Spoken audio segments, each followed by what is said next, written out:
Hold up.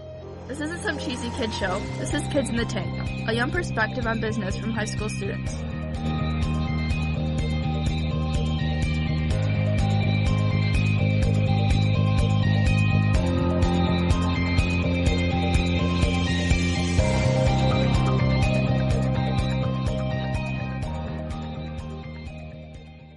Welcome to Kids in the Tank. I'm Ben, and with me in the tank are Hunter, Jack, and Liz. Today we are honored to have Abe Minkara as our special guest. He is the managing director for the Mark Cuban Companies. Abe, you're officially in the hot seat. All right, hi. Hi. Good evening, everybody. Good evening. All right, Abe, I'm going to start off with a little icebreaker for you. Okay. So you seem to have a pretty cool job right about now. What would you consider the worst job that you've ever had? Let's see. Worst job. Worst job. You know, here's an interesting answer for you. So, I think every job I've had was great. So jobs, it's all a matter of perspective. I think we just started that. The worst job for me is being at a job where I don't feel that I'm adding any more value. And when I get to that point where I'm not learning at my current job and I don't feel like I'm providing value and I just need to be in another environment where I can learn more, that becomes the worst job. It's that phase. It's not the actual job itself. Mm-hmm. Okay, so you've never had to, scrub toilets or anything? He may have loved it. I'm fortunate that no, I haven't done that. Experience. But yeah, it's still a learning experience, obviously, because you do it once and you're like, okay, this is not for me. Let me move on to something else. Yeah. Mm-hmm.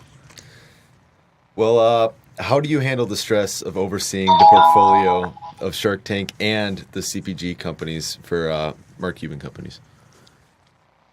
So, really good. So we all handle stress in different ways. Sorry about the laptop. But there's several ways to do it. You have to figure out over time how to prioritize. There's a certain number of hours in the day, right? So you have to make sure that you're using as much time as possible to be productive. But you also have to have some downtime as well. And it's a balance. You'll see as you start getting into more and more stressful jobs. There's a lot of jobs where you have to be reactive. There's certain issues, problems, people that need your help, and it's a very reactive approach to doing work. It's still productive, but it's just stuff that comes your way, and you have to deal with it and solve problems. There's also different type of work, which I call deep work, where it's a type of work where you just have to be a little bit more in a shielded environment where you could think and without distractions, and really you could start becoming more creative and when it comes to planning and solving different types of problems and being a little bit more proactive in your job. And I think the challenge is being able to manage those both types of productive tasks, the reactive and the and kind of more the proactive type. Mm-hmm. I agree. And when you get to that point where you create a balance, you definitely reduce your stress. And I realize when I don't have enough of my deep work, when I don't schedule enough time for myself to really plan and go through the week or the last 2 weeks on and really take in all that knowledge and start moving forward, that's when I start feeling the stress. So I think the answer to the question is make sure that you have enough time for yourself to go into that deep work mode, mm-hmm. Where you can reflect on your achievements and start planning on what your goals are for the weeks ahead. Then you will definitely reduce your stress. I'm so going to use that for my homework. Yeah.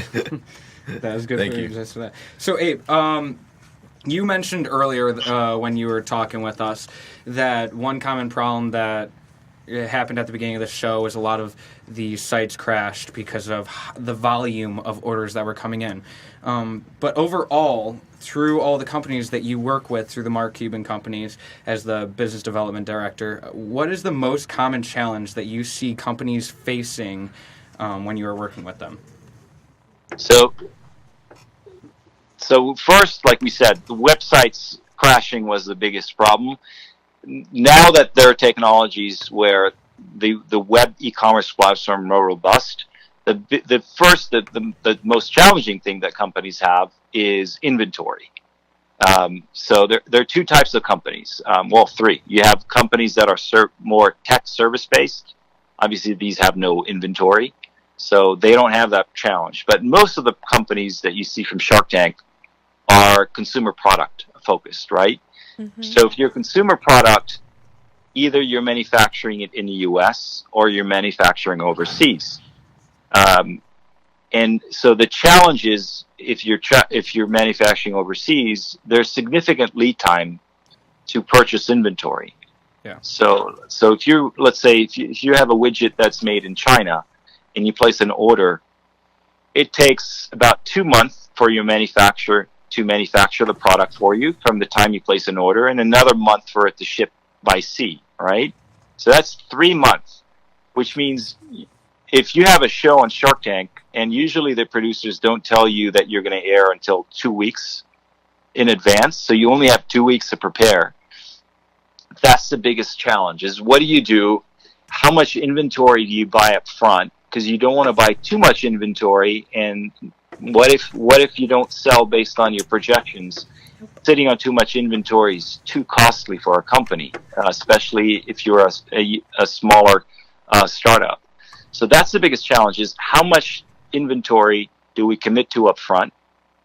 And then how do you the second part is, how do you manage that communication to the customer when you run out of inventory in that back order situation? And if you manage it well, you can overcome those challenges. We've seen companies that ran out of inventory, but because they communicated expectations to the customers clearly, and they said, sorry, we ran out because of the Shark Tank show. If you place your order now, we'll make sure we do our best to deliver your product, in 4 weeks or in 6 weeks. And you give your customer options as well. So the companies that do well not only say, we ran out of inventory, but you can still buy it now. We'll ship it in 6 weeks. But they can say, hey, not only we will ship it to you in 6 weeks, but because of that inconvenience, we're going to give you an extra 5% off or 10% off, right? Mm-hmm. And then what you have to do is, you can't just forget the customer and just ship them the product in 6 weeks. I think it's important to keep that communication with the customer. So every other week, say, hey, we didn't forget about you. Just want to let you know that your product is on its way. We're doing our best to get it to you as soon as possible. And then if you can ship it to the customer before their expected date, then you really have a happy customer, right? Oh, yeah. So it's a lot of things. There. It's all about communication and being transparent. And that's the lesson for business, really, is whenever there's a challenge or there's an issue, the more transparent you are, no matter what the problem is with your customer, the more they'll understand, right? It's better to be transparent up front and say, hey, we have a problem with your order. It's going to be delayed, versus trying to fix it and then shipping it late, right? Mm-hmm. Right. The customer will be very understanding. Yeah, and I definitely think that communication part in any business effect is really key. I see it all the time when I'm working with people, that they're very understanding as long as you keep up those forms of communication. Exactly. So. Yeah. Minimize surprises. The last thing the customer wants is a surprise the last minute, that their product that they expected to ship to them in 4 weeks is going to take another 5 weeks, right? So the more you communicate, the more transparent you are when there are problems, the more receptive your customer is, and you're going to get that sale and you're going to keep that customer and hopefully become a lifelong customer. That's the goal. That's great. So thanks, Abe.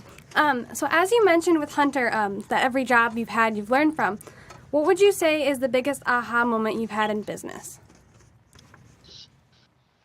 The biggest aha moment. There's several. So I think, like I mentioned earlier, really the biggest aha is and the biggest satisfaction is when you get your first customer. The first paying customer is just a great validation. But the aha moment is, okay, you can't just survive on one customer, right? You have to just keep building on that momentum. So I think, just to elaborate on that, the aha moment is really when a business is almost like, I guess in very simple terms, is like a plant. You have to give it love and nutrients and water it. Otherwise, it won't grow. You can't just water a plant once and expect it to keep growing, right? The business, same thing. You have a customer, you have a product, you have a service, you have a whole, in these days, digital marketing strategy. But you have to keep pushing and growing and building more and more momentum. And I've been using this term a lot these days, just momentum, because as an entrepreneur, it's something over time you could feel. You could feel the momentum. And every day that you're running a company, if you don't take action towards your goal, if you're not executing on your strategy, you're not building momentum. You're not getting more customers. You're not growing. And you can sense that. If a day goes by where you get distracted, you're like, oh my God, there's I lost momentum. I need to just pull an all-nighter just to feel like I'm back up to date again. So it is really maintaining that momentum for growth through execution on your strategy. I think that's the aha moment. Great, thank you. Nice. Okay. What is the most interesting business venture that you have sought out? The most interesting one. Just on Shark Tank, there has been a lot of interesting ones.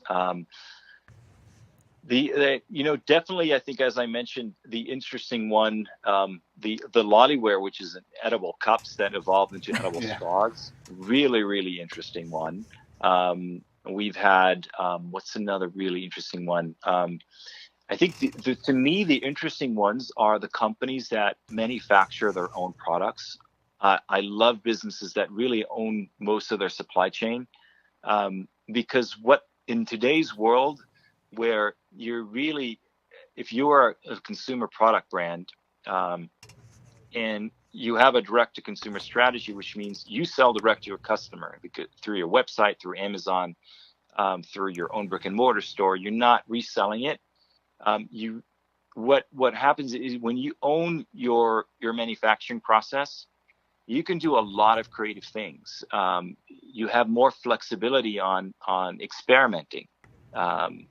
Because back to the example we said, if you are manufacturing China and you want an experiment, first you have to communicate your new requirements to your manufacturer overseas. Then it's going to take 3 months to get that product. That's a lot of time to be able to kind of be nimble in terms of testing the market with something new, right? Versus if you're a sugar syrup company being manufactured from scratch in Pittsburgh, and you said, hey, well, what if we do this new flavor, and let's just launch it for a week and do a limited quantity and see how our fans respond to that, and do it once, and maybe every other month we can come up with a new flavor, and we only have to do a small batch of 1,000 units, and then if they sold out, they're sold out, right? Mm-hmm. So you have that flexibility when you're making your own product and you're your own manufacturer. Now, having said that, it's not easy to be your own manufacturer. There are a lot of other challenges involved with that. But to me, that's the interesting part of the business is having that access to and flexibility to be nimble and experiment in today's kind of digital world is an interesting business to me. Nice. Okay. Well, I have one final question for you, Abe. About Shark Tank. the name Copa di Vino, does that bring up any? Is that a sore subject around the company, the Sharks, or anyone involved with the show? Not at all. No, I mean, really? Good for him. Yeah, I mean, it's Shark Tank is a platform for entrepreneurs, right? Not every company that gets on the show is going to get a deal. Mm-hmm. Right. So just like any other platform, I think the guy knew what the opportunity was. He knew exactly what he wanted from the show. He got in and he got what he wanted, and he did it twice. So good for him. In other deals, like the Ring, the guy who invented Ring, he had different intentions, but hey, nobody invested. It worked out even better for him. If he got an investment from the Shark, he probably wouldn't have gotten bought by Amazon, and he probably wouldn't have been where he is now. So that's what's great about the show. It's non-scripted. Anything can happen. And It's really a platform for entrepreneurs just to showcase their products. If they get a deal from the Shark or not, they're still winners. Right on. Well, thank you for answering our questions. We will now be moving into our next segment, Flip It, where you ask us the questions. Great. Okay. Yeah. All right. So who's your favorite Shark on the show and why? Do you want us going around the table quick in like a clockwise motion? All right. Yeah. My favorite is probably Mark, because he's very serious in the way he conducts his business. He treats everyone with respect, and he doesn't belittle people, and he actually calls people out when they have belittled people. And he just he knows what he wants, and he knows how he can help the company and the entrepreneur itself. Nice answer. Yeah. Ben? I would say that I can't pick a favorite. I think that each person on the panel really brings a key thing, and they can all offer different things to different companies that's really valuable. So. I think my favorite's Barbara, just because she's very straight to the point with if she's going to make a deal or just stay out of it. So she's get straight to it. I'm going to say that I don't have a favorite. Yeah. I don't play favoritism here. Yeah. You don't play favoritism. Nope. All right. So let's see. Question number 2. If you were to be on Shark Tank, would you see yourself more as an entrepreneur that would be selling a product or a service? And if you already have an idea in either case, what would it be? I mean, I'm not trying to give you any ideas here. I don't want you stealing my idea. So, I think I'd have to say probably a service. No idea what it is. I mean, eventually I want to create my own app. So that's what I'm going to go for someday. Okay. For me, it would definitely be some kind of goods, but I have not the slightest clue what. I have no clue whatsoever. Okay. Yeah, I would probably say good, though it could be a service too. I'm more of an engineering-focused guy, so I like building things with CAD designs and stuff like that, and have tried building things and starting them up as well. So I think I'd do like a service just because I'm really good with like apps and going behind websites and doing stuff like that. So if I can find a way to help people and give a service out there, thanks. Nice. Great. Okay, how many more questions do I have? Hit us with like 2 more. Okay, so what are your top 3 apps that you use the most on your phone? Snapchat. Snapchat. Number 1. Spotify. Oh yeah, Nope. definitely. Twitter and I mean, does iMessage count? Would you count iMessage? Because that's kind of like an unfair game. I don't know. I mean, I'd say Snapchat, Instagram, and I'm a Twitter girl. my calendar. Definitely my calendar. Snapchat, I put Spotify, everything and in my YouTube. calendar. That's great. That's good. So, do any of you have a LinkedIn profile? I of do. course. I do. You'll be getting a, I just I sent you I an linked in invitation with earlier you. today. Yeah. Oh yeah. Okay. Yeah. Great. All right. I'll check it later. Right on. That's great. That's Good. great.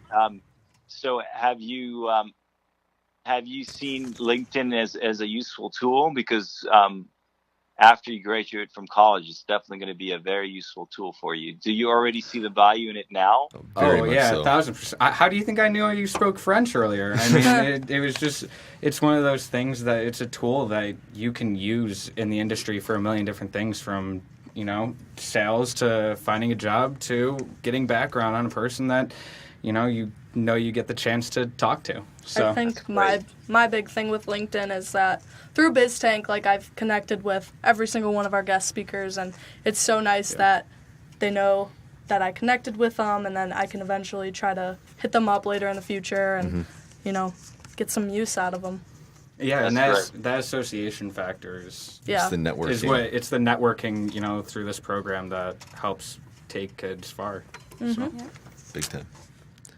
So if you had one new feature to add to LinkedIn that is not currently there, what would it be? Oh. I'd maybe make it easier to see what you've posted, because it's like, for me, it's super hard to find it, and you have to go through certain things. I just want it to be a little more Facebook oriented, where you have your profile and then you can see everything that you've liked. It's like the familiarity A with little other social blend of media apps. Facebook into it. Yeah. Go ahead, Jack. I think it would be cool if LinkedIn and Indeed Recruiting or something like Indeed joined forces, so you could get double the amount from each application or service in the one, opening or closing of an app. Nice.